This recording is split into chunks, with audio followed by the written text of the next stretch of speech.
Vamos girar pela quadra agora, porque os playoffs do NBB, basquete brasileiro, entram em fase decisiva e as quartas de final reforçam a importância dos clubes paulistas na competição. Aliás, tem um time aí do interior de São Paulo que tá sempre arrasando e tá na frente.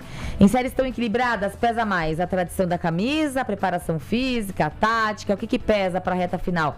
Para analisar o momento das equipes e o cenário da disputa pelo título, a gente conversa agora com o técnico e palestrante Alberto Bial. Professor Bial, bom dia, obrigada por estar aqui com a gente no Paulista TMC. E já começo, te perguntando, o Franca continua, despontando como principal equipe, já, acho que tetracampeã já. Fala um pouquinho pra gente de como tá, além do Franca, o desempenho, das equipes paulistas nos playoffs, que são um campeonato novo, basicamente, Bom dia novamente. Bom dia, professor. Bom dia para vocês. Eu gostei do seu paulista. Eu sou paulista também, criado no Rio de Janeiro, vivi por esse mundo afora, Hoje estou aqui em Fortaleza e falar dos times de São Paulo é falar da excelência do basquetebol brasileiro. E você já começa a pergunta falando de Franca, que é a excelência da excelência do basquete hoje brasileiro. Ele é tetracampeão, sim, ele já é tetracampeão e tem grandes possibilidades de conseguir o pentacampeonato. Seria o primeiro penta no NBB. As equipes de São Paulo estão muito bem representadas, tanto que nas quartas de final são 8 times, 8 equipes, 5 são de São Paulo. Tem a série de Pinheiros e Paulistano, que são duas equipes extraordinárias assim na preparação, no esmero do planejamento esportivo, eu chamo de Euroliga, de NBA, a forma como trabalham essas duas equipes da capital paulistana. São um confronto, está 2-0 para o Pinheiros, mas não tem nada definido, porque a equipe do Paulistano é muito preparada. São dois clubes extraordinários. Uma outra série interessante que tem um time paulista é o Corinthians. O Corinthians ganhou a primeira em Minas e perdeu a segunda para o Minas lá em São Paulo. Então está 1-1 a série. E é uma série duríssima, eu acho até que pende um pouquinho mais para o Minas. Pinheiros e Paulistano vai sair um paulista, não tenho dúvida. E Franca e Mogi também vai sair um paulista, porque está 1-1 a série. Acredito que o Franca também tem uma vantagem ainda maior do que o Pinheiros nesse momento. Acho que Franca é favorito contra Mogi para conseguir a vaga. E a outra é que não tem nenhum time de São Paulo, é Brasília e Flamengo. Está 1-1 a série, equilibradíssima. Duas equipes, Flamengo também eu coloco como uma das equipes que se prepara, tal qual equipes da maior grandiosidade do basquetebol mundial. E deve passar para as semifinais também. Esse é o panorama que nós temos hoje nas quartas e o que eu penso para as semis. E o campeonato, barato. O campeonato brasileiro, o NBB desse ano foi muito bonito, muito bem disputado. Está sendo. Bernardo? Trazer o Bernardo aqui para a conversa também, professor. Desculpa até, professor, me intrometer, porque essa conversa é boa demais. Estamos falando de um campeonato que nesse ano ele traz muitas diferenças com os anteriores. Inclusive, uma delas, professor, eu gostaria que você comentasse, que é a presença de atletas estrangeiros nos times brasileiros esse ano. Destaque para os argentinos. Por exemplo, o Franca tem a Laterza, que agora também está atuando. O Flamengo tem o Negrete, tem outros. O Brasiliense tem o Corvalan. Então, atletas estrangeiros que estão se destacando nos times e que acabam também tendo muito peso, nesses momentos decisivos. Eu queria que o senhor comentasse um pouco dessa exportação desses atletas nesse momento, se isso tem aumentado no basquete brasileiro. Como é que está isso?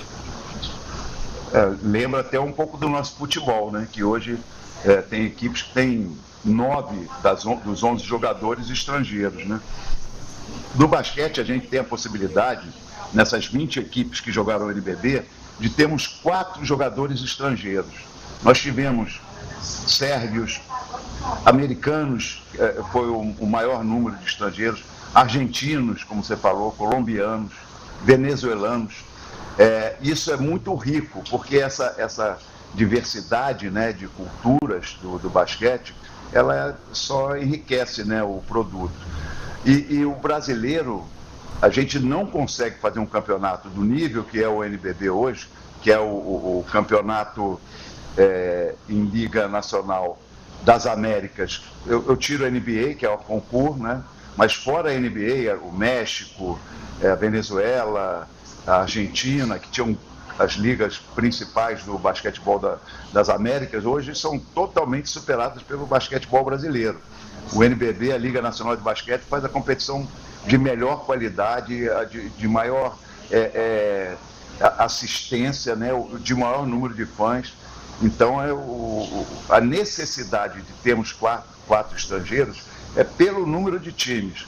Nós não temos atletas suficientes para manter um padrão de qualidade do tamanho que a gente atingiu se não tivermos 4 estrangeiros por equipe. Só com jogadores brasileiros ainda não dá, mas muito em breve, tal as gerações de 15 anos, 16 anos, 17 anos, 18 anos, principalmente a de 18 anos, a de 19, 20, essas gerações futuras são muito fortes, com atletas assim que irão se destacar no cenário do basquete mundial com toda certeza. E aí essas equipes brasileiras poderão ter um número de estrangeiros menor, talvez. Eu só aproveitar aqui, né? Eu acho que o Harris, de Indiana, nos Estados Unidos, inclusive fez o contrário, né? Veio de lá para cá. Tá como cestinha da competição, 19,5 pontos, né? Aí você vê também... Mas a gente tem, enfim, outros grandes destaques brasileiros também. Aí eu te pergunto, você acha que está sendo feito um bom trabalho na base? Porque... o Brasil é o país do futebol, mas eu acredito que a gente está descobrindo, né, cada vez mais a emoção de outros esportes, especialmente do basquete. Você está vendo um bom trabalho na base, Alberto? O trabalho, ele sempre tende e precisa melhorar. Eu acho que precisa melhorar. Mas já existe um trabalho na base hoje, através do Comitê Brasileiro de Clubes, que incentiva muito as competições, o CBI, o Campeonato Brasileiro Interclubes, que pega todas as categorias de base, masculino e feminino. Então a gente tem hoje, e temos o feminino, eu fico triste ao falar, a nossa base ela está muito carente. Ela não tem a mesma força que o masculino. Isso é ruim, porque a gente está falando em diversidade, a gente falou nas diferenças, e por ser masculino ou feminino, ter mais investimento ou não, eu acho que cria-se um sentimento de preconceito, de discriminação com a mulher. Então, queria que o trabalho de base do masculino está muito bem feito, está melhor, está caminhando bem, as gerações, como eu falei, são muito boas, mas o feminino, ele precisa de revelar mais jogadores, precisa de mais equipes fazendo a base com o basquetebol brasileiro, que foi campeão mundial há pouco tempo atrás, em 94, teve medalha em 2000 nas Olimpíadas, em 96 também. Então a gente torce muito para que o feminino chegue nesse tamanho que se encontra hoje o basquete masculino, que é uma seleção brasileira muito forte nos times de base e também na equipe principal, que vai jogar o Mundial, que vai jogar os Jogos Olímpicos. Acho que, até complementando essa fala do professor, quando a gente fala da base, não é coincidência que os times que mais se destacam saem dos mesmos estados que se destacam do futebol, né? Então, é ali do Rio de Janeiro, é de São Paulo, é de Brasília. A gente percebe mesmo que o investimento está concentrado. E aí, eu até aproveito para a gente poder puxar, porque não há como falar do basquete 2026 sem citar a grande perda, né, que nós tivemos esse ano, que foi o nome de Oscar Schmidt. E aí eu aproveito para perguntar, professor, se o senhor acha que nós estamos próximos aí de ter um novo grande nome, quem sabe o nome brasileiro que chegue próximo de um destaque como Oscar foi. Qual a sua perspectiva disso? Acha que nós temos um atleta que pode se destacar ou acha que ainda falta algo para o Brasil trabalhar para que nós possamos ter algo próximo, né? Nunca, jamais teremos igual a ele, mas algo que pelo menos chegue ali próximo. A gente nunca vai ter nenhum jogador nem próximo ao carisma, qualidade de jogo, a capacidade de treinar, de melhorar, de evoluir. Como o Oscar começou no juvenil, não sabia arremessar direito, ele jogava numa posição de pivô, jogava perto da cesta, fazendo outras funções. Foi para a Europa, passou 10 anos, mais de 10 anos na Europa, e se especializou em arremesso de 3 pontos. Um jogador totalmente fora da curva. Nós temos excelentes nomes. Tem 2 irmãos, Gui Santos, que já joga no Golden State Warriors, e o irmão dele, o Edu Santos, que tem 16 anos agora. São 2 prospectos. Não, o Gui já é um jogador, não é mais prospecto. Mas o Edu é mais alto que o Gui, tem 2,6, é habilidoso, tem 16 anos, joga na equipe adulta, é um fenômeno.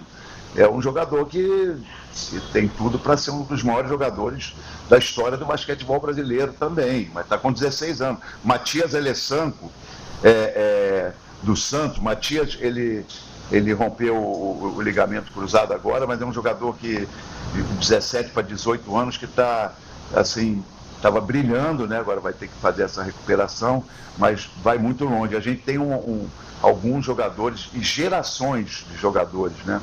O próprio irmão do Matias, o Guilherme, o Gui. Então a gente está num caminho no masculino muito bacana. Eu não acredito que a gente possa fazer, porque é masculino, porque tem mais visibilidade, melhor do que no feminino. Eu acho que o basquete é um todo. Eu acho que a gente tem que se preocupar também com o feminino. Essa é a minha preocupação, porque quando há um olhar maior, exagerado para o masculino e não para o feminino, a gente que acompanha o mundo atual, os tempos atuais, as covardias, as misoginias que acontecem, e a gente está corroborando com isso. Se eu não falar sobre isso, que as meninas têm que ter o mesmo... Eu trabalho aqui no estado do Ceará agora, e eu faço questão que as minhas professoras dos meus projetos tenham o mesmo número de mulheres que de homens, e que os alunos tenham uma quantidade grande de meninas treinando junto com meninos. Então é uma discussão que veio à tona aqui, mas que me aflige. Tá? E eu acho que no masculino a gente está muito adiantado, avançado. Falar só mais uma coisinha, eu vou ser técnico agora em junho da Seleção Brasileira Militar Masculina no Mundial e da Seleção Brasileira Militar Feminina no mesmo Mundial, em Bourges, na França. É um fato inédito, o mesmo técnico vai dirigir o masculino e o feminino. E eu vejo as meninas com uma disciplina, uma organização extraordinária. As meninas, eu digo as sargentos, jogadoras militares, né, que são incorporadas às Forças Armadas e vão defender o Brasil nesse Mundial, agora em junho, de 27 de junho a 5 de julho, na França, em Bourges. E o masculino também. Então eu acho bacana que eu estou mexendo com os 2 naipes. Eu acho que quando a gente é equânime, quando a gente cria a igualdade, é bacana. Perfeita colocação, perfeita. Muito Você ia perguntar uma coisa, Estela? Não, eu só ia citar uma curiosidade, que o professor falou do irmão do Gui Santos, né, que está com 2 metros e 8 centímetros aos 16 anos. O Gui é o mais baixinho da família, viu, professor? Ele tem só 2,2, porque o pai deles, que é o Davidson, que também foi jogador de basquete, tem 2,10. É um recrutamento de gigantes ali, praticamente. Pouca coisa. Pouca coisa. O Davidson foi um jogador regular. Jogou bem em Brasília, jogou em grandes times de São Paulo, jogou em Minas. Mas o Davidson, não se aborreça, eu tenho certeza que você, coruja do jeito que não vai se aborrecer. Mas o Gui e o Edu, eles jogam infinitamente melhor do que você jogou. Foi um aprimoramento da geração. O DNA. A mãe foi jogadora de basquete também. Quer dizer, tem o DNA do basquetebol. E essa dupla de irmãos, e a outra dupla que eu citei, Matias e o outro Gui, né? O Gui Santos, que joga no Corinthians, também tem 16 anos, o Matias com 18. Então são gerações de novos basqueteiros em irmandade. É bacana isso. Muito legal. E só para deixar claro aqui, hoje então tem Corinthians e Minas às 7 da noite, lá aqui em São Paulo, tá? No ginásio Vlamir Marques. Essa série tá 1-1. Tá 1-1 essa série. Fizeram 1-1, tá. E aí Paulistano e Pinheiros também hoje, 8h30, né, professor? No ginásio Antônio Prado Júnior. 2-0 pro Pinheiros até agora. E amanhã tem Mogi Basquete e SESI Franca lá em Mogi? que está 1